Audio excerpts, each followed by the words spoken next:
Sir મને તો એટલો સારો યુરિન આવે છે કે મારે રાત્રે 5 થી 6 વાર યુરિન કરવા જવું પડે છે. રાત્રે 5 થી 6 વાર યુરિન કરવા જવું નોર્મલ નથી. આ એક મિથ્યા છે. Hello everyone, I am doctor Dushyant Pawar. I am a consultant urologist and men's sexual health expert at Solar hospital. રાત્રે વારે ઘડીએ યુરિન કરવા જવાના બહુ બધા કારણ હોય છે, જેમાંથી એક કારણ વધતી ઉંમરના કારણે વધતી પ્રોસ્ટેટની ગ્રંથિ છે.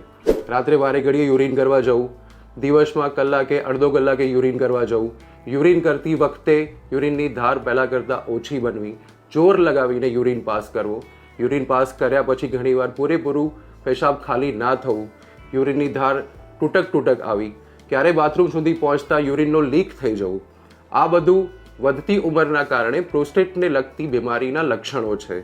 આ બીમારીને અમુક દવાઓથી કે ઓપરેશનથી અટકાવી શકાય છે. જો તમે તમારા મિત્રો કે કોઈ સગા સંબંધી કોઈ યુરોલોજીને લગતી બીમારીને કારણે પરેશાન થઈ રહ્યા હોય, કોઈ નજીકના સર્જને કે યુરોસર્જને તમને સર્જરીની એડવાઇસ કરી હોય, તો અમે સોલાર હોસ્પિટલ ખાતે સેકન્ડ ઓપિનિયન ક્લિનિક ચાલુ કરી છે, જ્યાં અમે એક્સપર્ટ સેકન્ડ ઓપિનિયન આપતા હોઈએ છીએ. તો તેનો સંપર્ક કરી શકો છો.